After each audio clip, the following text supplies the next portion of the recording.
Eu acho tão bonito isso, sabe? De ser humano, que é, tipo, quando tu vê alguém chorando, tu chora junto. Exato. Quando tu vai contar alguma coisa de uma história que tu chorou na hora, tu chora de novo. Uhum. E conseguir transpor isso pra arte, seja numa música, seja numa poesia, seja numa pintura, ou seja num livro, é um dom e um exercício, né? É isso aí, pessoal. Estamos começando mais um Jogando. Para plateia, como é que estamos, Jimmy? Estou muito bem, Ferrari, muito bem, porque hoje a gente tem uma conversa sobre literatura, uma conversa sobre conhecimento.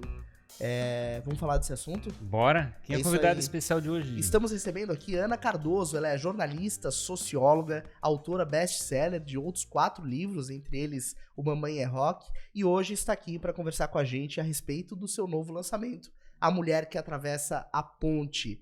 Ana, seja muito bem-vinda ao Jogando pra Plateia. Muito obrigada. É muito bom te receber aqui.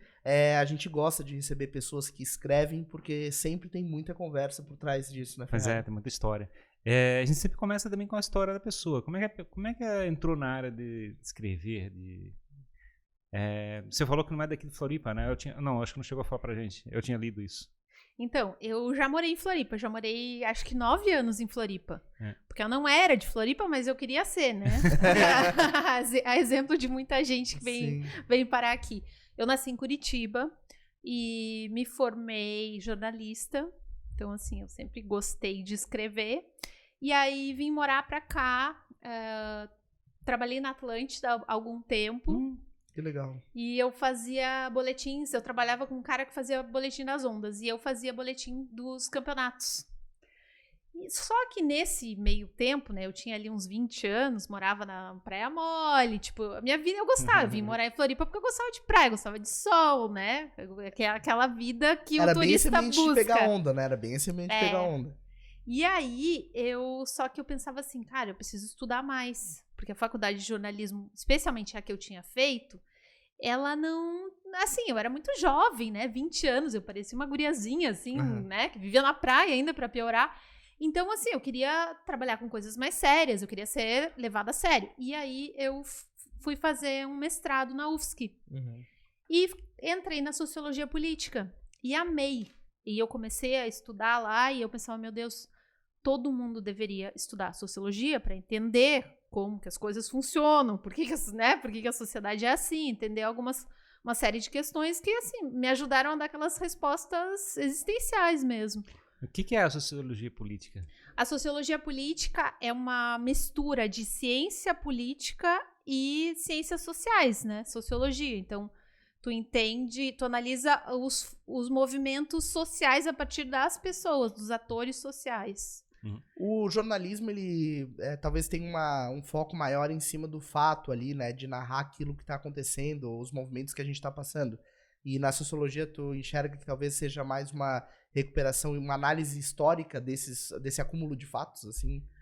Que a sociologia, ela olha em retrospecto para um determinado período histórico, que é a partir da Revolução Francesa, né? Que na minha época a gente falava que era a Idade Moderna. Sim. Mas agora eu tenho eu tenho 2 filhas, uma de 17 e uma de 10. E eu vejo que a de 10, ela já está estudando de um jeito que aquela época, ela chama, para ela, a modernidade é a contemporaneidade, que é agora. Sim. Aquela época ela já chama de um outro nome. Entendi, mudou a nomenclatura. Mas a gente estuda como funciona, como se organizam as relações sociais a partir da Revolução Francesa. Que é sem aquela questão da monarquia, né? Que é assim, o rei, o clero, as pessoas trabalhando e tendo que pagar os impostos, mas sem possibilidade de mobilidade social. Então, assim, na Revolução Francesa, o que foi? A cidade, né, já não tinha só os reinos, já tinham os burgos, que eram as cidades, então, onde as pessoas faziam trocas, começavam a acumular alguma moeda. Sim. Né, e para fazer essas trocas. Então começou a meio que se instituir um sistema monetário e também já vinha surgindo a indústria, né, porque a Revolução Industrial ela começa antes da Revolução Francesa. E aí, né, que é a Revolução Francesa é do século XVIII. Sim. E a Revolução Industrial ela começa ali, século XIV, século XV. E a partir desse momento que a sociedade muda, que existe uma grande revolução e que a sociedade não se organiza mais a partir disso, né, de ter os reis, de pagar impostos para os reis, e sim, a gente tem ali a figura dos representantes do povo, de uma câmara, de uma assembleia, onde existe mobilidade social, onde as pessoas, teoricamente, têm o mesmo valor, né, uma igualdade, uma fraternidade. As relações todas passam a se organizar a partir daí. E é a partir daí que a gente estuda na sociologia. E eu gostei muito, só que eu trabalhava com surf. Sim. Surf, mergulho, eu sabia tudo de ondulação, o vento, como é que ia ser aquele dia, como é que tava a visibilidade da água, e que tem uma ciência enorme nisso também. Não, muito, claro. Né? Porque aí tu vê um vento e tu já saca tudo, pela cor da água, tu já saca Sim. tudo que vai acontecer na semana, e se vai ter campeonato, se não vai ter, e uma série de outras coisas. E aí eu comecei a cruzar as duas coisas, porque é impossível, né?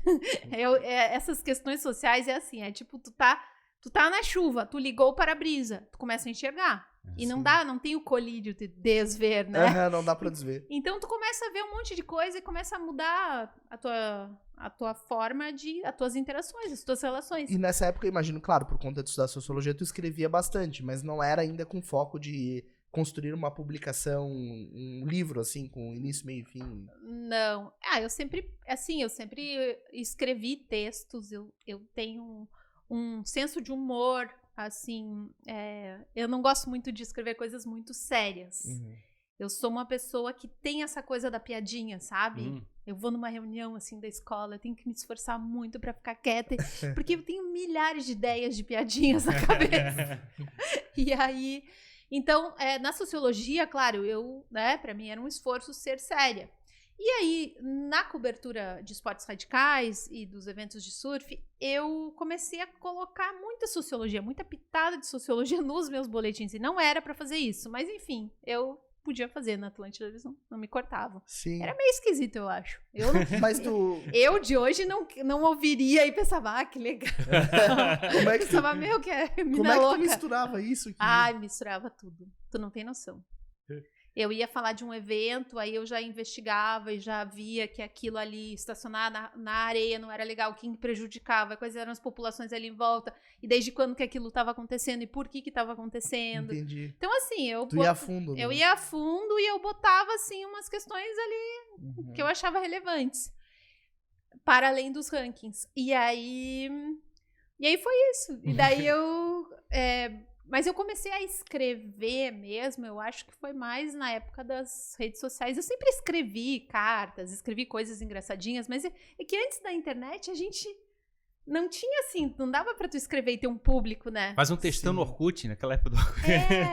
E aí no Orkut... Os blogs também, né? Os blogs têm um tempão. Aí eu comecei, assim, a escrever mais e ter um público, acho que foi 2008, que... Eu tinha um emprego numa agência de publicidade, era um emprego muito careta, e eu comecei a fazer um blog, morava em Porto Alegre, né? Daí, assim, trabalhava na rádio, conheci meu marido, acho que ele achou legal que eu era assim, meio, né? Tinha uma visão um pouco diferente. Sim. E aí a gente casou e a gente foi morar em Porto Alegre, porque ele recebeu uma proposta de trabalho pra lá. Sim. Eu não queria ir, porque eu gostava de Floripa. Eu morava na Lagoa, eu conhecia todo mundo. Sabe quando tu sai na rua assim, tu conhece todo mundo? Desde os hippies que vendem as coisas até, sei lá, os donos da RBS. Um networking todo. Eu conhecia todo mundo. Eu andava assim, tipo toco de enchente, assim. Toco de enchente. E aí, pra mim, foi muito radical ir morar em Porto Alegre, uma cidade que eu só tinha passado lá com meus pais uma vez quando eu tinha 10 anos. Eu nem conhecia Porto Alegre. Eu cheguei lá e eu achei horrível. Tudo horrível, sujo. Não tinha praia mole, pô? Não, assim, foi muito, muito chocante pra mim. E hoje em dia todo mundo fala, é preciso uma aldeia para criar um filho, e como é importante uma rede de apoio. E imagina, não conhecia ninguém lá. Sim. 0 pessoas. E aí a gente foi morar lá e em 6 meses eu já amava Porto Alegre. Tu aprendeu as coisas boas de lá. Eu me adaptei super bem lá. E fiz muitas amizades, e daí depois também fui trabalhar lá na rádio também. E depois comecei a trabalhar com pesquisa sociológica, e aí começou a ficar muito legal o meu trabalho, porque eu viajava para fazer pesquisas para grandes marcas, tipo para Renner, por exemplo. Eu ia pesquisar como é o inverno no Nordeste. Nossa. Como que as nordestinas encaram o inverno? O que é inverno para elas? Que tipo de roupa? Que tipo de cor que elas usam? Mas tu era, por exemplo, contratada por uma marca para ir fazer essa pesquisa? Sim. Eu trabalhava num laboratório de pesquisa, e aí eu era coordenadora das pesquisas, então eu ficava um tempo no Rio, eu ficava um tempo em Salvador, um tempo em Recife, e pesquisava em Porto Alegre também, né, São Paulo também, e aí era fantástico, porque daí eu passava muito tempo com pessoas muito diferentes de mim, e eu fazia aqueles relatórios que eram tipo romances, assim, porque eu contava tudo, e era tipo, por exemplo, eu pesquisava lingerie, então vocês não imaginam a quantidade de histórias fantásticas que eu ouvia. E eu reportava tudo. Claro, pegava autorização, né, das pessoas que eu entrevistava e tal.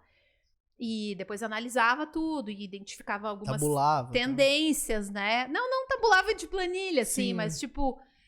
encontrava pontos em comum ali. Isso, categorizava, né, aquela confusão toda e pensava, ó, tem um perfil que é assim, que gosta disso, que é fã de tal ator, que não se vê representado por tal pessoa, não entra numa loja quando a loja é assim, assim, assado.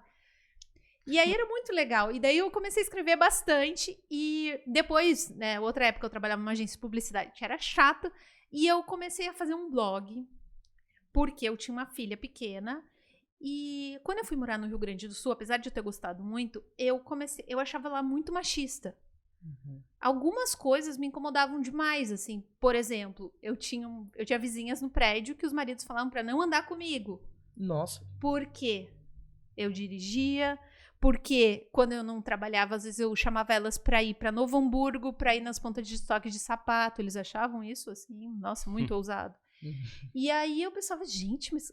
Às vezes eu achava que eu tinha entrado numa máquina do tempo, eu tinha ido parar 100 anos antes, assim. Eu não acreditava nisso, porque eu cresci em Curitiba e depois vivi aqui e eu não enxergava, assim, sabe, essas questões. Eu lembro, eu estudava na sociologia, eu tinha amigas que pesquisavam gênero e falavam de machismo, de feminismo, e eu pensava, nada a ver, eu não via mesmo.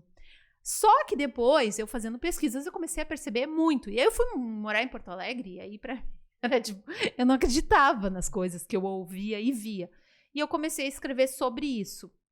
E aí era muito divertido, assim, porque eu não contava pra ninguém.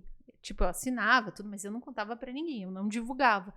E aí, aos poucos, as pessoas começaram comecei a ter bastante seguidor, e daí começou uns burburinhos. Ah, mas será que é ela que escreve? Não sei o quê. Eu lembro que um dia o meu marido chegou e falou: Ana, tá todo mundo lá na rádio, tava lendo um texto e eu acho que foi você que escreveu. E era muito, muito polêmico e cheio de historinhas, assim, era tipo uma encrenca mesmo. Dedo na ferida. E aí eu falei, pior que eu escrevi mesmo. Fui descoberta. E aí Mas você assinava com teu nome e tudo? Não, tinha um nickname, assim. E aí foi isso, daí fui escrevendo, mas assim... Um dos elementos da questão de você contar um conto, contar uma história, coisa parecida, é ter a habilidade de contar uma narrativa, de construir uma história que é contada do começo, meio e fim, né? De ter uma apresentação dos atores, das pessoas que participam daquela narrativa. Isso é uma coisa que você não aprende no jornalismo, né? Eu acho que não. Bom, eu já me formei há muito tempo, né? Eu me formei em 99. Então, aí, quem não é de humanas, aí quem faz as contas. Eu acho que no jornalismo tu aprende a contar uma coisa tal como ela aconteceu. Só que o jornalismo tradicional morreu, né? Então, assim, hoje tem espaço pra tudo. E eu acho que quanto melhor contador de histórias tu for, mais pessoas vão te ouvir, né? Olha quantos podcasts tem de histórias, né? De crimes e reportagens em áudio, né? Tipo aquele Praia dos Ossos, assim. É muito legal isso, essa nova forma. Mas... Que o legal, acho que deixa a pessoa ficar envolvida com uma história é o fato de ser uma história interessante, né? Que ela tem um negócio, tem um clímax, ela tem um negócio, tem uma ponto de virada, tem toda uma história, como é que você conta ela. Que é a arte de você escrever, que eu fico imaginando, que eu acho que é uma coisa que deve ter treinado nesse período todo. Bom, eu acho que tem algumas ferramentas, né, de storytelling, assim, Que é tipo, tem um timing de tu contar uma história e tu parar na hora certa. Ou tipo, tu jogar um negócio. Daí, sabe tipo quando a gente vê a novela? Uhum. Que é assim, né? Antes de acabar, na última cena, tem um negócio que tu fica louco pra assistir no outro dia. Ali, tu tem que ver no outro dia. É cliffhanging, que eles chamam, né? Isso, tu deixa aquele ganchinho ali pra pessoa seguir. Mas pessoas que gostam de contar histórias, seja por escrito ou seja falando, tu aprende naturalmente. Se tu é uma pessoa, né? Pode até dizer uma pessoa fofoqueira, você é uma pessoa que gosta de espalhar histórias. Você tem que aprender isso. Porque senão ninguém tem saco pra ouvir tuas histórias, né? E eu acho que ser uma pessoa curiosa e que gosta de contar histórias ajuda muito a escrever. Sim. E também a questão do repertório, né? Eu sempre penso sobre isso.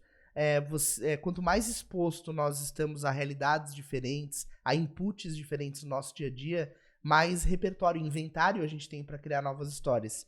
Então essa tua busca, né, por conhecer novas culturas e mesclar diferentes visões, assim, ajuda muito a tu conseguir tecer uma história que misture tudo isso, né? Tu acha que é isso? Eu penso muito sobre isso, assim, porque eu nasci em Curitiba, morei aqui em Floripa há 9 anos, morei 10 anos em Porto Alegre, voltei para Curitiba. Então, tirando a minha infância, eu sempre tive um olhar de estrangeiro no lugar onde eu morava. Porque quando eu tava aqui, eu ficava pensando, em Curitiba não é assim, Curitiba não sei o quê. E aí eu fui morar em Porto Alegre e eu pensava, em Floripa não é assim, em Curitiba também não. E aí eu voltei pra Curitiba e eu penso, gente, mas em Porto Alegre não é assim. Então... E é muito legal isso. Claro. E na literatura, os livros que eu mais gosto, especialmente os de agora, o que eu mais gosto, tá? Alguém que é ou africano, ou indiano, ou chinês, e vai morar nos Estados Unidos, escrever nos Estados Unidos, e conta uma história. Em algum momento, essa pessoa volta pra sua terra. Sim. Tem muitos romances assim. É maravilhoso, porque é aquele olhar do estrangeiro, mas que ao mesmo tempo tá meio inserido naquela cultura. Que traz pra frente, né, o conflito cultural, né, as diferenças culturais. Porque se tu tá sempre no mesmo lugar, olhando sempre as coisas do mesmo jeito, tu não enxerga muita coisa. Esse eu acho que é um ponto interessante. Você sempre trabalhou essa questão da observação, de chegar e observar, ou seja, o mar, ou seja, as pessoas, ou seja, o ambiente. Muita gente toca a vida, assim, tem que tocar o dia a dia, de chegar e resolver um problema atrás do outro. A gente fica com aquela viseira fechada e não olha pros lados, né? Tu vai tocando só para o teu dia a dia, não faz nada.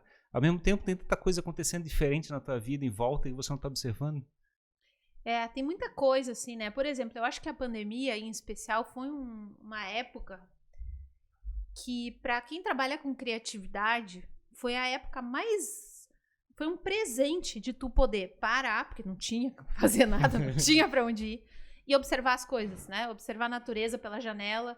Eu sempre fui muito observadora, então, assim, esse negócio de vento, eu sei que fase da lua, sempre que a gente tá, eu sei sempre pra onde que é o leste, pra onde que é o oeste, que essas coisas me interessam, não sei porquê, mas assim, eu chego num lugar, eu já sei.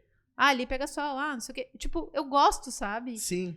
E essa arte também, né, Ana, de tu conseguir conduzir numa história o leitor pra embarcar nas vivências junto contigo, né? Achei legal tu falar de um estrangeiro vivendo em outro lugar. Ele vive um monte de aventuras, assim, desafios que acontecem inesperados, e ao narrar isso, precisa ter essa arte de conduzir o cara, vem junto comigo e olha por esse ponto de vista, aquela coisa, né? Sabe que nesse último livro aí que eu tô lançando agora, né, que se chama A Mulher que Atravessa a Ponte, eu conto a história de uma faxineira que mora numa ilha que é Porto Alegre. Tem várias ilhas na frente, assim, tipo, quando tu tá na cidade, tu vê aquelas ilhas. Tem uma bem famosa que é Ilha das Flores, né? Ilha das Flores, um documentário. o documentário fala ali no livro. Uhum. Assim, esse documentário, ele foi muito ruim para as pessoas das ilhas, porque ele construiu uma narrativa que mostra que sugeria que as pessoas catavam lixo, comiam lixo que os porcos não queriam. E não é exatamente isso. Então, quando alguém fala assim, eu sou da ilha tal, na cidade as pessoas pensam, é vileiro, come lixo, come comida dos porcos, entende? Então, assim, existe uma visão pejorativa para quem mora nas ilhas por causa do documentário. E o que eu queria fazer era respeitar as pessoas. né? Eu assisti, o documentário é um clássico, né? Um marco do documentário, porque ele tem aquele negócio do polegar opositor e tal, e é super bem feito, mas eu tinha essa preocupação em demonstrar. Eu conto a história de uma mulher que nasceu na Ilha da Pintada, que é uma das ilhas, e que trabalha como faxineira em Porto Alegre. E aí, é muito interessante porque eu conto as cenas vividas com as patroas. Eu já abro o livro contando uma situação que ela foi trabalhar com 2 bolsas que ela tinha ganhado de uma outra patroa. Sim. Daí a patroa fala assim, não acredito que tu tá andando com essas bolsas Vitor Hugo. Vão achar que tu roubou? É melhor tu me vender. Nossa. E aí ela fala assim, quanto tu me dá nessas bolsas? Porque ela nem tinha gostado das bolsas. Te dou 200 conto. Dela, então tá, então vou te vender essas bolsas. Aí a patroa ficou com as bolsas, né? E ela ainda ficou tentando negociar, mas é que ela queria comprar legging, porque assim, faxineira gosta de comprar legging, que suja com que boa. E assim, a gente dá tudo pra elas, menos legging, né? E aí, é uma ferramenta de trabalho. E aí, então ela pensou assim, cara, essas bolsas eu não preciso. Eu quero comprar legging. 200 conto, vou comprar as leggings que eu quero. Beleza, vendeu as bolsas. Aí ela contou pra prima no ônibus, né? Voltou ali, pegou a ponte do Guaíba, encontrou a prima. E a prima falou, meu Deus, como tu é burra. A menor daquelas bolsas custa 800 conto e tu vendeu por 200 as 2. Tu é muito burra. Ela fala, que se dane. Aí ela volta nessa patroa outro dia, a patroa fala assim, comprei aquela bolsa lá, tu nem sabe, tudo falsificada. E ela pensa assim, cara, que cara de pau. Fez eu vender as bolsas, pagou barato, ainda quer questionar. Então, assim, esse tipo de... Aí tem milhares de histórias desse tipo. E eu acho muito legal. E eu acho importante, mulheres, né? Vamos falar bem a realidade aqui. A maioria das pessoas que compra livro, o livro tá caro hoje em dia, são pessoas de classe média. Então, assim, é mais fácil uma patroa ler um livro do que a faxineira. E eu acho muito importante a minha classe social e as patroas lermos os livros para entender quem é aquela pessoa que está na tua casa. Aonde ela nasceu, como que ela cresceu, como que é a vida dela, como são as relações dela, como que ela nos vê. Sim. E aí, só que fazer isso tudo muito com amor e respeito. Então, assim, as relações com as patroas são relações de amizade também. Então, o livro, ele traz isso, sabe? Ele traz...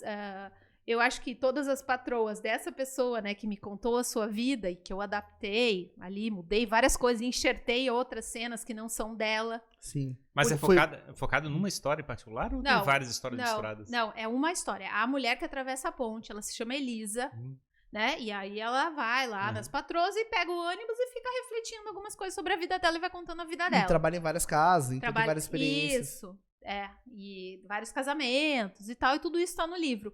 Nem tudo que tá aí aconteceu com a mesma pessoa, porque algumas histórias são muito legais, mas assim, aconteceram em Curitiba, com outras pessoas, né? Eu já tava morando em Curitiba. Mas eu enxertei no livro, porque o livro é uma ficção. O livro não, a história não é exatamente como tá ali. Sim. Mas tem acontecido uma coisa muito bonita, que as pessoas leem e sabem que é inspirado, né, numa história real. Se encontram no livro? Com certeza, com certeza vão se encontrar, né, as patroas, elas estão comprando o livro, aí eu espero que elas não se ofendam com nada, mas certamente alguma coisa elas não vão gostar. Mas tem um lado também... As que estão vivas, porque umas que já morreram. Mas em geral, muitas vezes a gente escuta uma narrativa e a primeira coisa que a gente faz é a identificação da narrativa com a nossa história de vida. E muitas vezes, mesmo que não seja exatamente a mesma história, mas a gente acaba se encontrando nela. Eu acho que esse é o papel da arte, né? É tu ver uma coisa e refletir sobre a tua própria existência, né? Claro. Então deve ter um bocado de gente que vai acabar se encontrando no livro. Como é que tu chegou nessa ideia, assim? O que te levou a conhecer a história da Elisa? Como é que tu esbarrou nela? A Elisa trabalhava na minha casa. O nome dela não é Elisa. Ela tem uma identidade secreta. Não pode eu falo pra ela que ela é a minha Helena Ferrante, que eu nunca vou dizer quem ela é.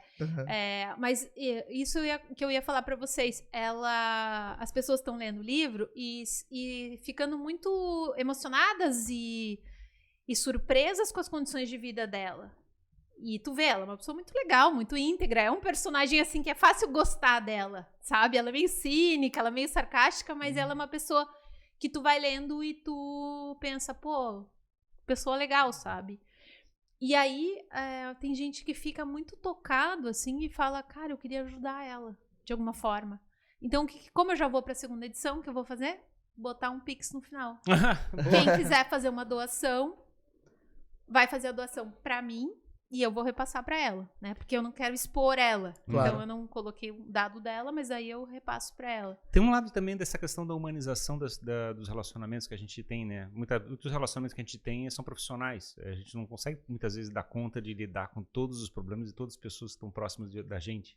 Mas, ao mesmo tempo, a gente não pode chegar e ficar se isolando como se todo mundo fosse robô em volta da gente. Então, um equilíbrio, às vezes, não é difícil de tentar trabalhar isso. E eu acho assim, especialmente uma pessoa que trabalha dentro da tua casa, ela sabe tudo da tua vida. Sim. Ela sabe tudo da tua vida. Então, são relações de anos com pessoas. E o que tu sabe da vida dessa pessoa? Né? É muito interessante fazer esse caminho oposto. E assim, eu escrevo, mas mais do que escrever, eu leio. Eu leio mil vezes não vai. Digamos assim, se eu escrevo meia hora por dia, eu leio 3, 4 horas por dia. Então, como leitora, eu adoro bisbilhotar a vida alheia. E uma vida que é só, tipo, eu não quero saber a biografia do Donald Trump. Sabe, tipo assim, uma pessoa que é só sucesso, só ganha. Sim. Tem graça. Uhum. E também tem aquela... Pra mim. E também tem o outro lado, né? O lado de que muitas vezes você vai ver uma história que é só sucesso, é uma história montada, né? Na verdade, nenhuma história é uma só de narrativa sucesso, também, né? Como qualquer outra. Exato. Por mais que a pessoa seja uma notável, né? Na Sim. vida não é só sucesso. Esse tema, né, de falar sobre isso, sobre essa relação de pessoas, é um negócio tão legal porque gera esse processo de identificação e, ao mesmo tempo, coloca luz em algo que, às vezes, a sociedade não tá olhando, né?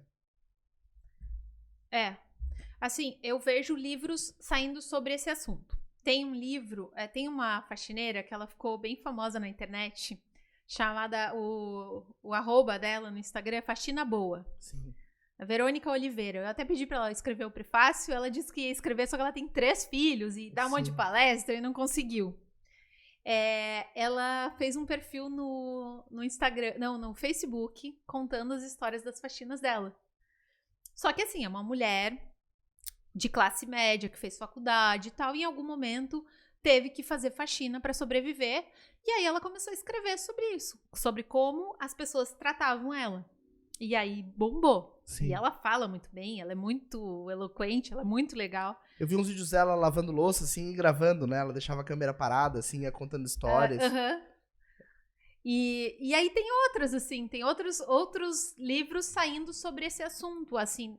Na verdade, a gente está vivendo um momento que é muito bom para a literatura como um todo e para mulheres que querem escrever, porque durante muito tempo só os homens publicavam, né? A literatura escrita por mulheres era considerada uma literatura menor ou só para mulheres lerem. Acho que eu tinha lido uma vez que tinha escritoras que escreviam com pseudônimos masculinos, né? Sim, Esse tema, você tá falando falou da Faxina Boa, que é bacana, e recentemente também, não sei, o livro é de 2020, né? Você começou a escrever ele em 2020. Comecei em 2020, mas só saiu agora. Só saiu agora, foi lançado agora. Sim. E recentemente a gente teve um podcast que explodiu, assim, uma história, que foi um crime, na verdade, mas que também trouxe à tona essa visão, né, de um ponto de vista mais crítico, assim, que foi o da Casa Abandonada, né? A Mulher da Casa Abandonada. Que foi um podcast que foi muito famoso, sim, assim. Sim. E eu imagino que isso também ajude a levantar um assunto, né? A levantar um... Tem um livro chamado Sweet Tóquio, de uma escritora que é minha conterrânea, chama Giovanna Madalosso, que conta a história de uma babá que sequestra a filha da patroa, porque ela vê que a patroa não tá nem aí pra filha, e ela pensa, vou sequestrar e vou criar essa menina direito. E claro, é uma ficção, mas assim, é um livro que fez algum sucesso, então que também traz muito essa visão da babá, né? Da pessoa que trabalha, que tá servindo. E eu acho muito, muito, muito legal esse momento de mulheres estarem escrevendo, porque essas narrativas, elas chegam mais na gente e elas são muito interessantes. E eu acho que todo mundo precisa saber. Então, quando as pessoas me falam, meu Deus, coitada da Elisa, olha tudo que ela passou, eu falo, gente, a Elisa é uma, mas todas as histórias são muito parecidas. Sim. Então, quando eu estava escrevendo esse livro, a minha sogra falou, mas tu sabe a história da Fátima, que trabalha pra gente aqui em Floripa? A Fátima trabalha há 20 anos na casa da minha sogra. trabalhou na minha casa, quando eu tinha quando eu morava em Floripa, que a minha filha de 17 tinha 1 ano, a Fátima trabalhava lá e ela era muito engraçada, muito engraçada. Ela falava, essa guria vai te deixar com os pentelhos brancos. Ela chorava. Pô, eu tinha 25 anos, ela já tava com esse papo. Então, a história da Fátima é muito pesada. Aí eu tenho uma faxineira que vai lá em casa uma vez por semana em Curitiba, a Doca, que também trabalha com a minha família há muito tempo, e a história de vida dela é terrível. Então, assim, não é uma ou outra. São muitas. É importante a gente saber que a vida não é fácil, né? Sim. E tu começou, em paralelo ao livro, algum movimento na internet sobre esse assunto? Ou tu trabalhou nele, assim, off, e aí agora com o lançamento tu pretende expandir isso? Eu não tive muito tempo de... Inclusive o livro eu esperei ficar pronto e eu atrasei o lançamento dele porque... Como vocês sabem, né, o meu marido escreveu um livro, a gente começou com essa história de publicar, porque lá atrás ele escreveu um livro chamado Papai é Pop, e esse livro virou filme. Sim. E aí esse ano, a gente estava muito envolvido na divulgação, e a gente estava, né, eu trabalhei na galeria distribuidora junto com o pessoal do filme, então assim, eu fiquei muito focada na história do filme. Aí, agora que veio, né, tô lançando o livro, e daí tem uma série de lançamentos, e agora que eu tô respirando mais essa história deste livro. Sim. Como é que ele nasceu a ideia de fazer um livro sobre esse tema? Assim, ele chega, agora eu vou fazer um livro sobre isso. Eu ouvi durante anos muitas dessas histórias. Eu fiquei imaginando, mas assim, uma hora deve ter dado tipo assim, não, eu vou transformar isso num livro. Então, e eu achava essas histórias muito boas. E algumas muito tristes, algumas muito boas. E aí eu contava pra minha mãe, contava pra minhas amigas. Elas falavam, gente, mas não é possível. Eu falava, é possível sim, tenho certeza, isso realmente aconteceu. Aí eu tenho uma mania que é assim, por exemplo, tá, se eu vou ficar aqui conversando com vocês, desliga ali. Vocês vão me contar alguma história. E eu vou pensar, gente, essa história é muito boa. Eu vou escrever essa história e vou mandar pra vocês pelo WhatsApp. Eu não vou publicar em lugar nenhum. Mas eu vou escrever e vou mandar. E vocês vão falar, foi bem isso. E morreu ali. Então eu gosto de fazer isso. Quando uma pessoa me conta uma história, eu devolvo essa história escrita de um jeito interessante pra pessoa. É um hobby. E aí, durante a pandemia, né, aquela coisa, poxa, eu vivia viajando, a gente tinha uma vida muito dinâmica. De repente, pandemia, só ficar dentro de casa e tal. Cara, meu pé era um leque, assim, eu odiava ficar em casa. E aí eu tava morrendo de tédio em casa e eu pensei, comecei a falar com ela, porque dela a gente sempre manteve amizade, assim. E aí eu, será que ela tá bem, né? Tipo, vou ajudar ela, vou sei lá, vou dar algum dinheiro pra ela. Tava, né? Não podia trabalhar e tal, porque é uma pessoa que eu gosto muito. E aí eu pensei, cara, eu vou escrever as histórias dela. E aí combinei com ela. Falei, que tal eu escrever todas as histórias e fazer um livro? E ela falou, será? Duvido. Eu falei, não, sério, vamos fazer assim. Quero que tu me conte de novo aquela história da vaca. Sim. Aí e ela me mandava áudio. Deu, tá, mas o que a tua mãe falou? Mandava outro áudio. Aí eu pegava esses... Eu contratei ela, tá? Por 1 mês. Todo dia uma história. Sim. Eu mandava a lição de casa, né? O tema de casa, e ela me mandava o áudio. Eu transcrevia e fazia mais pergunta. E assim foi. E aí eu juntei várias histórias. E aí parou, né, a participação dela. E eu fiquei quebrando a cabeça como organizar essas histórias. Como costurar isso de uma forma interessante. Porque, assim, eu contar, histórias com patroas. Minha infância. E, tipo, meus casamentos. Conto 1, conto 2, conto 3. Não ficava tão interessante. Aí eu contratei um preparador, porque assim, quando a gente escreve um livro, a gente meio que vomita, né? Uhum. E aí é muito bom pegar alguém que é mais experiente, que é melhor, né? Que tá cheio de gente muito boa por aí, e contratar essa pessoa pra ler e falar, pega isso, põe aqui, isso daqui tu joga fora. Acho que precisava escrever mais sobre isso, sabe? E aí eu contratei um preparador e a gente foi alinhando. E aí eu mostrei pro meu editor, da outra editora, da Belas Letras, e ele falou, Ana, eu entendo que tu goste desse gênero, mas eu não publico esse gênero. Sim. Daí eu falei, nem queria mesmo. Todas as editoras são atrás de mim. Não, daí eu falei, beleza. Fiquei meio triste, mas pensei, tudo bem. Aí daí deu um tempo, aí um dia uma editora oi Ana, como é que você tá? Não sei o quê. Não tem vindo a Porto Alegre? Daí eu falei, não. Eu falei, Delight, não tem nada, não tem escrito nada. E eu... Procurando uma história. Em paralelo, eu tenho 2 outros livros, mas não dá pra publicar agora, se não estão prontos. Daí eu falei, tem 2 que eu acho que estão impublicáveis. Mas eu escrevi um romance que eu não sei se é bom, talvez seja muito ruim. Daí ela falou, me manda. Deu, um PDF, 200 páginas. Ela, não, me manda. Aí mandei, daí passou uma semana, ela me falou assim, vou publicar. Falei com meu marido, a gente vai publicar. Deu, sério? Dela, sério. Deu, mas então espera. Porque eu sou virginiana, eu gosto de coisa bem feitinha. Me dá mais 6 meses que eu quero deixar, assim, apresentar, como eu gostaria de ler. Aí fiquei trabalhando mais nele, e daí publiquei. Como é que é a dedicação para chegar e, digamos, pedir 6 meses para ajustar? Trabalha à noite? Trabalha como é que é? Não, agora vem inspiração, eu preciso passar 20 horas trabalhando. Qual que era a tua rotina escrevendo? Como é que funciona isso? Cara, entre mãe, onde tá? Mãe, o que tem na geladeira? E sim. Mãe, onde tá minha meia? Tu, às vezes, consegue fazer alguma coisa. Não era assim. Escrever realmente é um trabalho criativo. Eu acho que tem pessoas... Por exemplo, se alguém me encomenda um artigo para tal... Eu escrevo pra revista Pais e Filhos. Então, todo dia X eu tenho...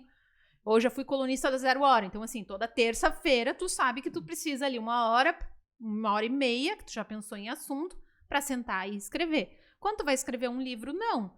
Tu realmente vai escrever quando tá um silêncio na casa, quando tu tá afim de escrever, quando, sabe? Tipo, é uma soma de fatores, assim. Tu não tinha uma rotina, assim, toda manhã eu escrevo, toda madrugada, toda... Eu já teve tempos que eu fazia isso. Acordava todo dia e escrevia. Mas, hoje em dia não, assim. Eu tenho alguns horários, sabe? Geralmente, as primeiras horas da tarde eu escrevo.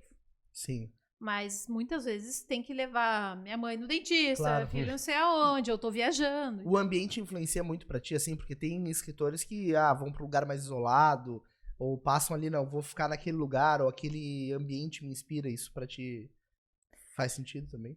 Casa arrumada, silenciosa. De preferência sem ninguém. Sim. Esse é o meu ambiente dos sonhos. Não pode ver uma cama desarrumada ou a cozinha para limpar. Não. Nada. Louça lavada, cama arrumada, chão, passou um pano, as plantas todas molhadas, aquele cheirinho de alecrim, assim. Esse é o cenário ideal. Mas, cara, é delivery de coisa o dia inteiro. Eu moro num prédio que não tem elevador, então eu desço, subo 4 andares o tempo todo, né? Tenho 2 filhas, cada uma num horário na escola, que durante 2 anos ficavam em casa o tempo todo. O marido dando palestra online em casa, que eu falo que não precisa nem de internet, que dá pra dar palestra assim, dá pra ouvir no Japão, porque ele fala super alto. Tinha um público no bairro ali já. É o desafio escrever desse jeito. Peraí, que ele tá em Manaus, estão ouvindo a palestra. Mas a gente arruma tempo, né? Durante muito tempo eu escrevi no bloco de notas do celular. É mesmo? Sim, até que... 2 polegares? Nem sei como que eu faço. Acho que com os polegares. 2 polegares? Nossa, deu muito trabalho. Só que aí, óculos. Depois que eu comecei a ter dificuldade para enxergar, que foi um fenômeno bem recente, eu parei de escrever. Eu não gosto mais de escrever no celular, eu preciso do computador. Sim. Eu acho lento demais, eu não consigo usar. Eu vejo minhas filhas usando o celular, eu vejo a velocidade que elas digitam aquele negócio. A minha filha menor mesmo, ela escreve mais rápido no celular do que no computador. Eu acho inacreditável, não sei como é que ela faz isso. Se não tiver corretor, né? Pior o corretor. Sim. Não, mas eu escrevo bastante em avião, que também é um ambiente que não tem conversa, né? Tipo, tu tá ali, tem... Quando eu tenho alguma inspiração, geralmente eu anoto o tópico, porque nem sempre eu vou conseguir sentar pra escrever o assunto. De noite eu tenho 1 milhão de ideias, mas hoje em dia eu me nego a levantar e escrever, porque daí eu tenho muito medo de perder o sono e não dormir mais. Tem uns malucos que fazem áudio, né? Manda o áudio pra você mesmo. Chega e pensa, eu tenho que falar isso, não sei o quê. Mas transcrever o áudio depois é meio terrível também, né? Eu tenho o grupo Eu Mesma, que eu mando muita coisa. Porque senão tu esquece, tu nunca mais lembra. Tu não tem esse grupo? Eu tenho um grupo comigo mesmo. Todo mundo tem um grupo. Todo mundo tem aqui, ó. 90% das pessoas aqui no estúdio tem. Faz assim, faz um grupo Eu mesmo. Eu botei minha mãe e põe o eliminei Jimmy, ela. mas depois tu tira ele, daí fica só a melhor parte, só você e você mesmo. E é engraçado que eu nunca recebo a resposta. Eu boto lá, nunca vem. Mas é bom ter um grupo Não, assim eu amo o meu grupo, porque as coisas mais interessantes, e são coisas que às vezes, por exemplo, eu tô fazendo uma reforma, e meu marido não gosta do assunto. Então, mas eu quero mostrar um negócio que eu sei que não é aquela hora boa. Então eu mando pra mim mesmo e daí eu não perco, entendeu? Tá salvando ali, né? Não, é realmente. Esse é o terceiro livro? Olha, primeiro veio A Mamãe é Rock. Depois, um livro de crônicas de Natal, que se chama Natal, Férias e Outras Histórias, que são histórias de Natal e de férias. Aí eu organizei uma coletânea de textos sobre histórias de crianças que tinham de uma instituição lá de Porto Alegre que tinham dificuldade para respirar. Então, assim, várias doenças variadas. Várias variadas é feio, né? Uma escritora fala diversas dificuldades para respirar. E aí eu chamei outros escritores e jornalistas amigos e a gente contou a história daquelas crianças. Ficou bem legal, assim, um livro de perfis de vida. Aí o Fischer tava comigo, daí eu chamei o pessoal lá da Rádio Potter também, que eu sabia que gostava de escrever. Amigos nossos, pessoas que eu tinha conhecido em oficinas de escrita. Ficou super bonito o livro. Até tinha uma universidade de letras que usou, assim, como exemplo, como escrever perfis. Aí passou um tempo, eu escrevi Mamãe é Punk, que era sobre adolescência. Aí foi o meu editor que me encomendou, porque, tipo, ele tinha gostado muito da Mamãe é Rock, né? As pessoas gostam muito da Mamãe é Rock. É engraçado. Uhum. Eu acho um livro meio bobinho, mas assim, quando eu vou reler, eu acho engraçado. Acho que é diferente de um livro como esse. Por quê? Ali eu tô contando o que aconteceu comigo, entendeu? Talvez contigo não aconteceu aquilo. Beleza. Daí tu vai falar, meu Deus, nossa, que tragédia. Mas que engraçada essa mulher. Sim. Mas e se aconteceu contigo também, tu vai falar, caramba, comigo foi bem assim, entendeu? Mas não tem grandes responsabilidades sociais ali. Sim. E a mãe, ela é um ícone, assim, né? A mãe tem muita coisa em volta da mãe, da figura mãe, né? Então é muito engraçado, assim. Tem aquele artista que a gente perdeu ele recentemente, o Paulo Gustavo, né? Que fez vários filmes, né? Com essa temática e era sempre sensacional, assim. É muito engraçado olhar porque realmente a mãe faz coisas que só muda de casa, né? As histórias se repetem. É um estereótipo, tem um estereótipo, claro, o chinelo que faz curva, né? Ela joga aqui, ele faz curva e acerta. E tem várias. O livro para adolescente, como é que é um livro para adolescente? Não, é um livro para lidar com adolescentes. Nossa, muito pretensioso. Manual desvendando um adolescente. Não, é que a minha filha estava adolescendo e daí o Gustavo falou, Ana, que tal tu escrever sobre crônicas da adolescência? Conta essas coisas que estão acontecendo agora na tua casa. Esse negócio, tipo, quarto vira uma zona, tu não pode entrar, sabe? Tipo, umas coisas assim. Ou começam a comer tudo, nunca tem nada na geladeira, tipo... ou dormir muito tempo, umas coisas assim meio estranhas que pros pais, quando tu é pai, né, tu tem teus filhos pequenos, é uma realidade. Aí, de repente, começam a ficar adolescentes, tipo, muda tudo. E a gente resiste. Então eu pensei, eu vou estudar sobre esse assunto, eu vou entrevistar pessoas. E aí eu já tinha uma rede social, eu tinha um perfil no Facebook só sobre isso, né? Tipo, a Mamãe é Rock. E aí eu falava, mães, quem tem filho adolescente? Como é assim? Vocês falam de sexo? O que vocês falam? E aí elas me mandavam mensagem. Eu ia compilando e analisando essas respostas. E as que eu achava mais interessante eu falava, tá, mas me conta melhor essa história. E aí eu fui escrevendo, assim, como conversar com seus filhos sobre drogas, como convencer seu filho a não ser um babaca com as meninas, sabe? Tipo, esse tipo de coisa. É um livro bem feminista e eu pesquisei bastante pra escrever, porque eu pensei, não era tão engraçadinho que nem a Mamãe é Rock. Sim. E não era só sobre minha experiência, porque a minha filha ainda tinha 12 anos. Então ficou um livro mais sério. Eu gosto, assim, e as pessoas em geral gostam bastante também. O Marcos leu depois, ele leu, chorou, porque no final eu tava inspirada até a escrever uma poesia, assim. E aí ele leu, chorou um monte. É um livro bem bonito, assim.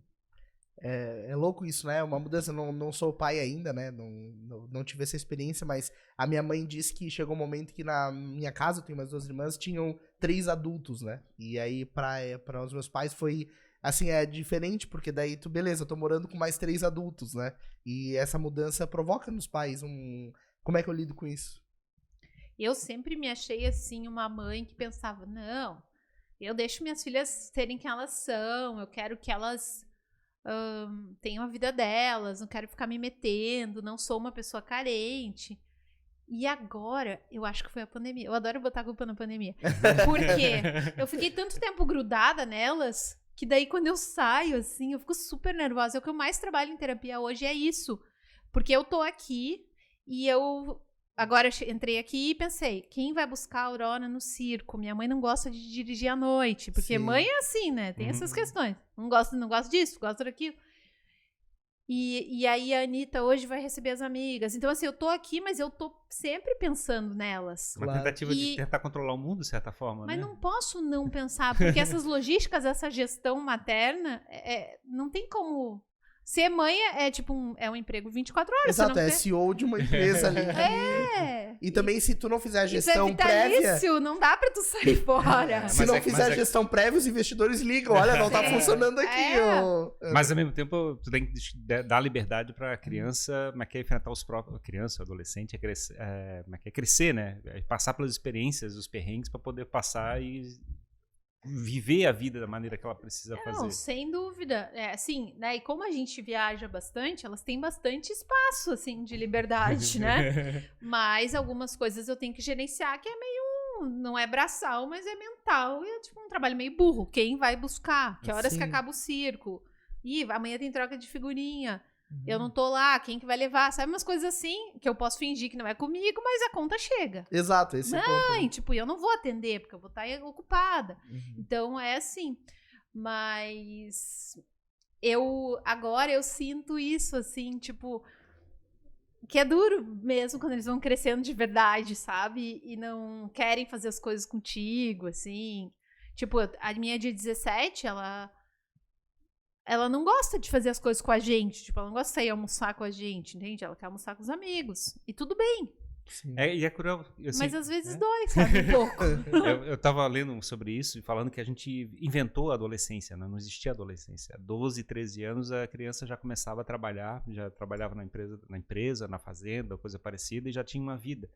E essa fase de 12, 13 anos até 20 e poucos anos, foi de certa forma criada como se fosse um processo de educação e coisa parecida, e postergação do início do trabalho para poder ter essa preparação para virar um ser humano, né? Provavelmente muito relacionada à parte da Revolução Francesa, aquela época que a gente foi tentar chegar e tentar controlar um pouquinho mais uma construção das pessoas.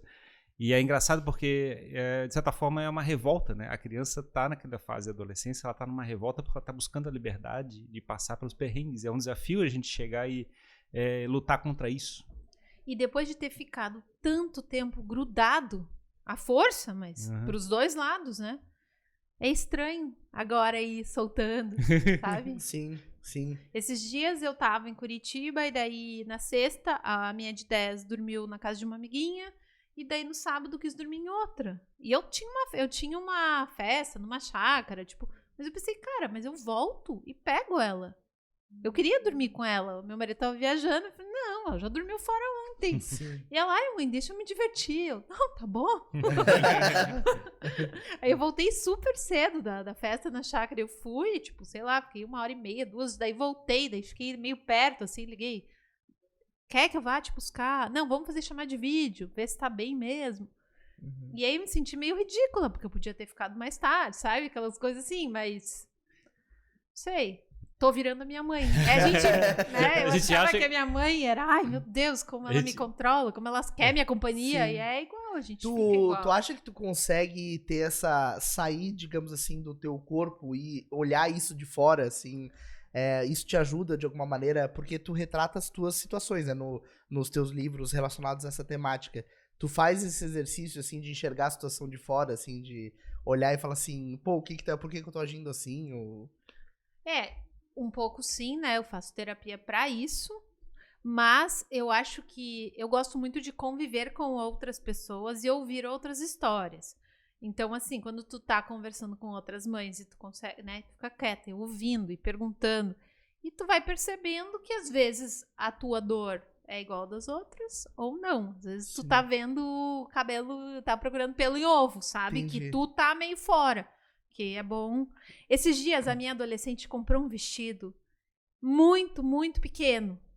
Pouquíssimo pano. Sim. E eu era piriguete quando eu era adolescente. Então, assim, não tô sendo moralista, entende? Mas eu pensei, cara, mas isso é demais? Assim, não dá.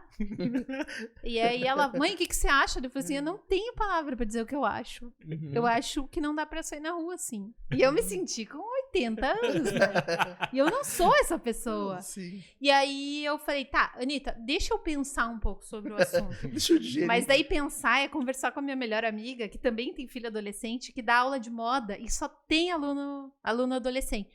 Peguei, procurei um na internet parecido, mandei pra ela e falei, Mani, o que você acha disso? A Anitta comprou um vestido assim, como é que vai sair assim? Dela, ai, Ana, todos os jovens, todas as meninas andam assim agora. Eu, não, dela, sério, meus alunos andam assim. Olha quem é a ídola delas. Ela me mandou um monte de referência. Uhum. E ela falou, relaxa, já passa. E se ela sair, ela vai sair com um casacão e só vai tirar dentro de um lugar. E, cara, minha filha nem vai em festa, ela odeia festa. Tipo, ela nem vai usar, entendeu? Ela comprou pra ela ficar se olhando no espelho. Mas, assim, a minha primeira reação foi terror, pânico e desespero. Loucura. E aí, depois, conversando com outra pessoa que manja mais desse assunto, jovens, eu me acalmei. E assim eu faço muito. É um desafio, né? É. Muito legal. Eu queria entender essa parte como é que é você chegar a escrever um livro e tentar, através do instrumento da comunicação, através do livro, ter um impacto no mundo, né? Ou seja, através de informando a respeito da vida da pessoa, ou seja, a questão da parte da adolescência, de preparar as pessoas para cuidar com a adolescência. Tu tens esse objetivo de chegar e ter um registro que faça alguma coisa que suporte as pessoas em volta? Ou que transforme as pessoas? Sim, é claro que a gente sempre, assim, quando eu escrevo, eu primeiro quero entreter, né? Eu quero que a pessoa leia o livro e fale, cara, gostei desse livro, não consigo parar de ler. Então, aí já venci na vida.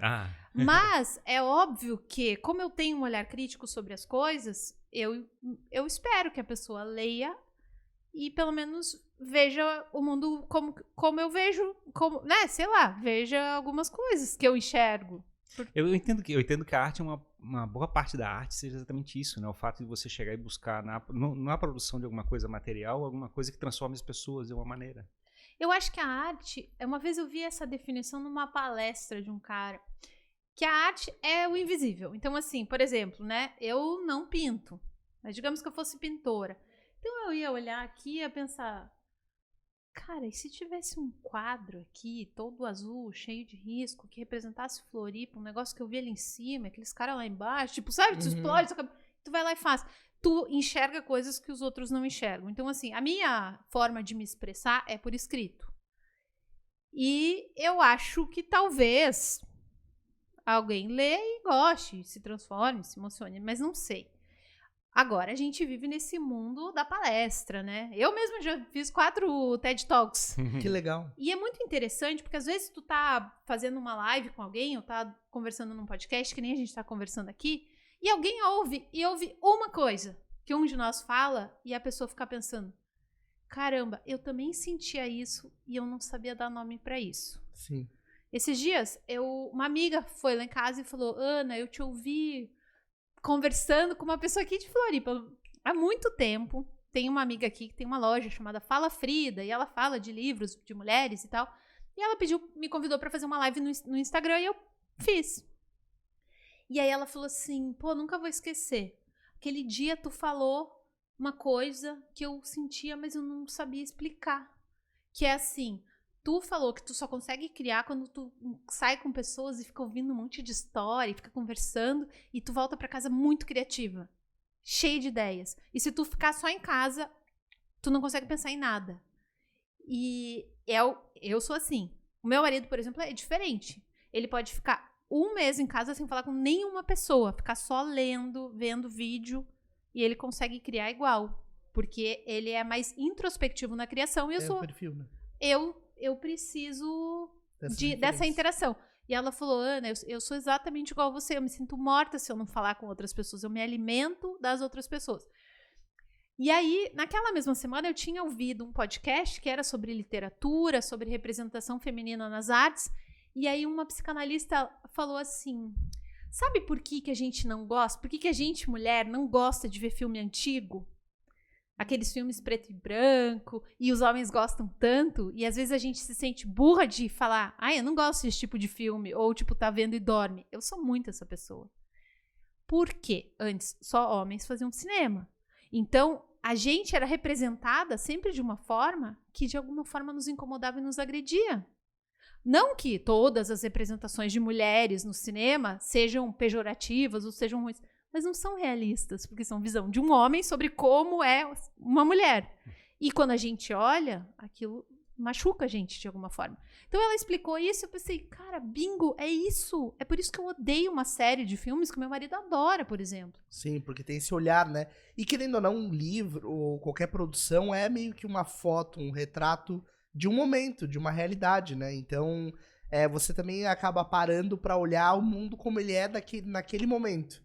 Né? Sim. Isso retrata isso, né? E tem temas, assim, isso que eu acho muito legal de ter mais mulheres escrevendo agora. Por quê? Bom, primeiro que a gente, né, passou séculos silenciadas, sem escrever, sem produzir, ou produzindo muito pouco.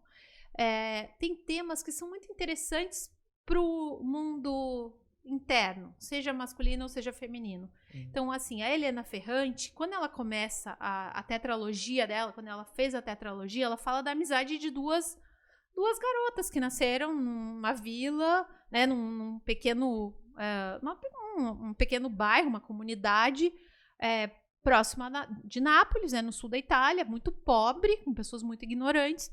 E aí são duas menininhas que crescem juntas. Uma estuda e tem sucesso e vira uma escritora muito famosa, né, que na verdade é ela mesma. E a outra é a amiga, que é muito inteligente, que ela achava a amiga muito mais genial do que ela, só que optou pela vida ali. Uhum. Ficou ali, e ficou rica, ficou pobre, sofreu, foi feliz, tudo ali. E no final ela até questiona, mas quem será que é mais inteligente? Quem que fez as melhores escolhas? Ela não sabe. E isso é uma questão muito presente na nossa vida, na vida das meninas. Porque a gente costuma ter amigas e ser bem amigas das amigas. E aí, quando a gente vai crescendo, às vezes a gente questiona. Poxa, aquelas minhas amigas foram morar em São Paulo e foram trabalhar na Folha de São Paulo e foram fazer isso, e muitas não casaram até hoje e tem uns puta cargo, e outras, tipo, cara, tem 5 filhos. E aí quando você consegue manter essa amizade, você fica... É uma questão muito, muito importante, muito feminina, e eu acho muito filosófica, assim, pra gente entender quem a gente é e quem a gente pode ser, quem a gente poderia ter sido. E que só essa literatura de agora que tá trazendo essa reflexão. Sim. E por isso que faz tanto sucesso. Claro. Porque é impossível tu ler aquilo e não ficar se identificando hora com uma, hora com outra e ficar pensando que tu faria exatamente aquilo. As pessoas estão sedentas por essas referências, né? Sim. Isso é importante, muito... Histórias heróicas, na realidade, a gente se identifica com as histórias heróicas, ou sejam masculinas ou sejam femininas, né? O fato de você chegar e ter essas narrativas que estejam tocadas com a tua própria história de vida, né? Como você faz essa ligação de um lado pro outro. Eu fico imaginando essa questão, falando da questão dos filmes preto e branco ser muito narrativas masculinas, né? Narrativas de heróicas masculinas, que a gente tem esse enfoque.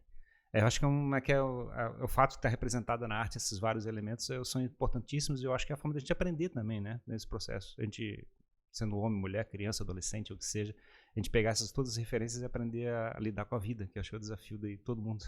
E o espaço que existe agora, né, para essas outras visões, né? Eu acho que é bastante importante. Pessoas que querem consumir isso, pessoas que querem falar sobre esses assuntos.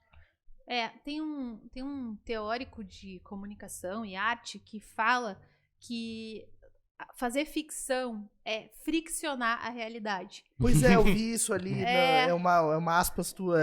E eu achei aquilo, é um cara chamado Jacques Rancière. Eu até comprei os livros dele, li super... Cara, eu não consigo agora, é muito difícil pro meu cérebro, assim, porque é muito teórico, sabe? Aquelas milhares de palavras mega acadêmicas, mas assim, bem resumidamente, né, e vou estar sendo até irresponsável, é isso, nada é totalmente criado, sabe? Fazer ficção é tu olhar a realidade, tu pegar uma história e contar de um jeito palatável. Sim. E de contar de um jeito que as pessoas imaginem coisas. Dá esse espaço para as pessoas completarem as histórias, né? Exato. No final das contas, a gente, quando escuta uma história, a gente sofre as mesmas emoções do que está sendo relatado, né? A gente tem esse lado, né? Se a pessoa começa a sorrir dentro de um livro, ou seja, um filme, tu começa a sorrir. Se começa a chorar, a gente começa a chorar. A gente começa a identificar com os atores, né? Com os elementos, com as pessoas que estão passando lá dentro dessa história. Eu acho que é o desafio, né? Da gente chegar e tentar trazer essas ficções, essas histórias como sendo instrumentos de aprendizado e de transformação pessoal, sem passar por aquelas experiências. Eu acho que a gente precisa potencializar a humanidade, né? Na gente. Não... E especialmente assim, como mãe de adolescente, eu percebo que os jovens, eles estão muito apáticos, né? Esse contato excessivo com tela faz com que tu não se importe com nada, que tu não sabe, tipo... Isso é muito raso também, né? Tudo muito raso. Tudo muito rápido, muito raso e muito sem sentimento nenhum, sabe? Tipo, é um negócio assim bem preocupante até. Mas eu acho tão bonito isso, sabe? De ser humano, que é tipo... Quando tu vê alguém chorando, tu chora junto. Exato. Quando tu vai contar alguma coisa de uma história que tu chorou na hora, tu chora de novo. E conseguir transpor isso pra arte, seja numa música, seja numa poesia, seja numa pintura, ou seja num livro, é um dom e um exercício, né? Sim, é que na realidade também a internet está trabalhando esse lado muito da indignação, né? De você chegar e ter elementos e provoca indignação, porque talvez é muito visceral, né? O comportamento que as pessoas têm e muito imediato. E aí tu... Sem reflexão, né? Então, assim, é uma coisa que não fica, entende? Não. Tu fica com raiva, tu vai lá, grita e briga e tal... E, cara, tu não sabe nem porquê, né? E o meio também é muito importante, né, Ana? Porque você imagina o conteúdo hoje na internet, ele acaba, por um lado, sendo mais descartável, né? Ele passa, assim. Então, você pega uma publicação com esse mesmo conteúdo, a internet, ela vai absorver isso em doses homeopáticas, né? Se fosse produzido para um conteúdo digital. Mas também o tempo de validade de ter uma publicação completa, ele é muito maior, né? Porque ele está preservado... de forma consistente num blog, por exemplo, do que num corte, pequeno trecho ali num feed.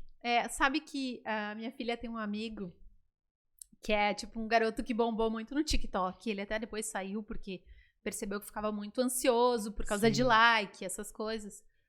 E aí, mas ele é muito, muito bom e é muito engraçado. E eu falei e ele lê muito. Ele foi um dos primeiros a comprar meu livro e leu. E falou, Ana, eu só queria ler 5 páginas, mas eu não consigo dormir, que eu quero ler todo. Deu, pô, que bom. E eu falei, João, me dá umas dicas aí, como que eu divulgo o meu livro? Porque, assim, uma das coisas que ninguém previu que iria acontecer é que tá se vendendo muito livro hoje em dia por causa do TikTok. É mesmo? Sim, porque as pessoas ficam postando 1000 coisas falando de livro, sabe? Os jovenzinhos, eles fazem um monte de vídeo com livro, tipo, um livro que me falaram que era bom e era uma porcaria, daí mostra um livro. Um livro que eu leio uma vez por ano. E esse tipo de coisa impulsionou a venda de livro físico. Seja para gravar vídeo ou seja para ler mesmo. Então é muito interessante, porque tu vê jovens que jamais leriam Oliver Sacks, jamais leriam assim, coisas que com a minha, né? Quando eu era jovem eu não leria. Eles estão lendo por causa do TikTok. Então a minha filha compra muito livro. Ela não lê tudo. Às vezes ela começa a ler um livro e fala, mãe, esse aqui é pra ti. E aí eu vou ler e falo, realmente, esse eu gostei. Porque lá em casa a gente tem essa regra. A gente é super econômico com tudo, mas, cara, livro tá liberado. Então a gente compra muito livro. E aí o João falou assim, Ana, eu acho que uma coisa legal pra tu fazer é tu pegar as histórias do teu livro e faz assim, ó, tu pega e tu fica lendo, só que precisa um teleprompter, né? Porque senão eu fico olhando pra baixo, assim. Lê uma história e daí no final tu fala assim, mas essa não sou eu, essa é a Elisa, a personagem do meu livro. Sabe, tipo, tu contando historinhas. Eu não fiz isso ainda, eu achei legal. Boa brincadeira. Porque eu acho que é isso, entende? A gente tem que pegar... a gente tem que ver o lado bom da tecnologia também, tem que usar ela a nosso favor, né? Sim, sem dúvida, sem dúvida. Isso é fundamental, né? É extremamente importante que seja feito dessa maneira. Bom, A Mulher que Atravessa a Ponte, então, tá lançado. Quem quiser comprar ou conhecer o livro, como é que é o melhor caminho para fazer isso? O melhor caminho, por enquanto, é comprar no site da editora. Se chama Editora Zuc. Porque... como é uma editora pequena, média, ela não distribui em todas as livrarias, né? O mercado, a gente conversou um pouquinho antes de começar o podcast, O mercado editorial, ele mudou muito, então a gente não tem mais aquelas grandes livrarias que a gente tinha antes, a FENAC, a Cultura, a Saraiva. Aqui no Sul, a gente tem as livrarias Curitiba e Catarinense, que é uma rede maravilhosa. Sim. Eles têm 27 lojas. Como a minha editora é pequena, eu pensei, eu não sei se eu vou colocar na livraria Curitiba, porque são muitas lojas, então assim, vou precisar de no mínimo 5 exemplares para cada loja. Isso é um lote muito grande para uma editora pequena, né? O custo do livro, o papel, é bom, isso daí daria um podcast. Sim. O papel tá muito caro. A Suzano, que é quem fornece papel, ela deixou de fazer o Palensoft, que é o melhor papel para esse tipo de livro. E começou a vender. Tá melhor vender papel para a Europa do que usar papel aqui. Então, o mercado do papel tá muito complicado e tá muito caro. Uhum. Então, um livro que antes custaria R$20, hoje em dia, o preço de venda do meu livro é R$52. E é um preço médio, entende? Sim. Tem livro que é desse tamanho, com esse papel, que é 70. Sim. Não tem mais aqueles livros de 20 pila. É Claro. difícil.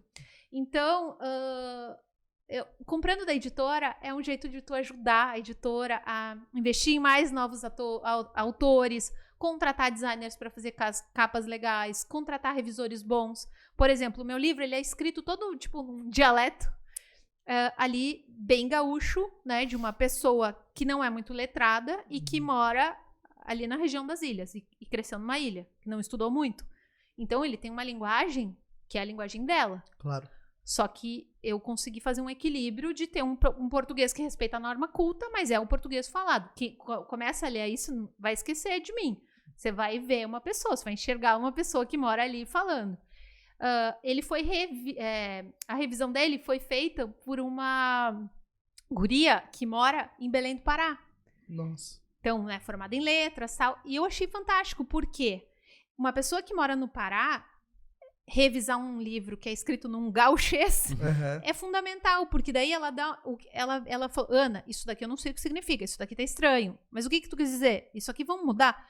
De forma que qualquer pessoa que fale português, né, seja em Portugal, seja na África, seja aqui, vai ler esse livro e vai entender. Sim. É muito legal isso. E a arte da capa também é muito bonita, muito bonita. Essa capista, ela é muito boa. Chama Maria Viliani. A fonte é de um amigo meu que faz fonte, chamado Fábio Hag. Ah, que legal. Então é legal comprar da editora por isso. Mas dá pra comprar na Amazon também. A Amazon agora também entrega, sei lá, em um dia já, porque eles já têm. E o livro vai estar disponível em várias livrarias. E não em todas as livrarias, mas mais em livrarias voltadas à arte, à literatura. Então, em São Paulo, acho que tem na Megafauna, que é tipo uma livraria maravilhosa. Aí vai ter no Rio. Tem, né, em livrarias mais voltadas à arte, assim, acho que vai ter no Brasil todo. Mas a melhor maneira de apoiar é comprar direto da editora pelo site. Comprar direto na editora. É muito legal ir nos lançamentos. Então, amanhã vai ter aqui em Floripa. Não sei quando vai ao ar o podcast. Vai ao ar na semana que vem, mas teve o lançamento dia 15, né? Então, em Floripa. Tá. Então, teve o lançamento dia 15 em Floripa, na letraria, né, que é no Campeche. E no dia 22 tem em Curitiba, numa loja pop-up de um clube de assinaturas também, que é um negócio fantástico, que faz com que novos autores cheguem em muita gente. Dia 1º de novembro eu vou lançar na Feira do Livro em Porto Alegre. E aí, em breve, vou ter lançamentos também em São Paulo, no Rio. E o pessoal também te procura pelas redes sociais para falar contigo sobre os livros, sobre... Sim. Eu não tenho usado muito o Facebook, já faz bastante tempo, mas sabe que... Isso é para pessoas mais velhas, Facebook. Eu divulguei o livro no Facebook e muita gente comentou e muita gente comprou, então assim, eu acho que é importante, né? Claro. Hoje em dia, essas são as ferramentas que a gente tem. No meu Instagram agora, eu só tô falando do livro. Eu só vou ficar falando do livro. Tu usa a rede que tu mais usa é o Instagram. É o Instagram. Meu Instagram é Ana_Emilia_Cardoso. Era Casa de Anitta, que era o meu nickname da vida. Só que daí, muita gente falava, poxa, mas não é justo com a Aurora? Né? Porque eu tenho 2 filhas e tal. E depois pensei, quer saber? Vamos virar essa página aí de Casa de Anitta mesmo. As minhas filhas não gostam mais que a gente poste foto, nem a gente escreva sobre elas, e eu vou respeitar isso. Interessante. Então tá, então o pessoal que quiser te acompanhar, pode acompanhar nas redes sociais. Isso. Entra lá também no site da Editora Azul, que a gente vai deixar todos os links aqui na descrição pra quem quiser comprar, se aproximar das tuas histórias aí, de conhecer mais. Certo, Ana? Muito obrigado Obrigado pela tua pela presença. conversa, foi bem divertido. Obrigada, adorei participar. Muito bom te receber aqui, ouvir todas essas histórias, aprender, né? Eu aprendi bastante hoje também, com esse olhar, assim, é sempre bom entender como pessoas que escrevem, como você escreve, olham a vida, né? Isso hoje estimula a gente É a um olhar pouco de inveja, né, de aprender a escrever. Eu acho o desafio de... Como é que é? Eu nunca consegui escrever uma coisa de mais de 5 páginas, eu acho, na minha vida. Mas é legal, estimula também as pessoas a escreverem mais, a lerem mais, a consumirem mais conhecimento. E a gente espera fazer um papo contigo em breve quando tu estiver lançando outros livros, que eu tenho certeza que tu não vai parar por aí.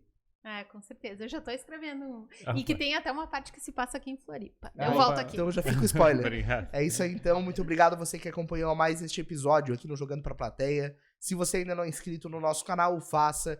Clique em inscrever-se, ative o sininho para receber aí as novidades do nosso canal. Vários vídeos estreando toda semana que você pode acompanhar. E se você não nos segue no Instagram, também vai lá e segue @Jogando Para a Plateia. Os melhores trechos dos nossos papos são divulgados lá, certo, Ferrari? Temos que agradecer ao Lid, ao Paris Lima. Exatamente, agradecimento especial ao Lid Santa Catarina, estamos gravando aqui nesse estúdio incrível, e também ao Davi Paz Lima, nosso assessor de imprensa oficial. Hello. É isso aí, Obrigado, muito obrigado e gente. até o Até próximo mais. episódio do Jogando. Até mais. Valeu, Tchau, tchau.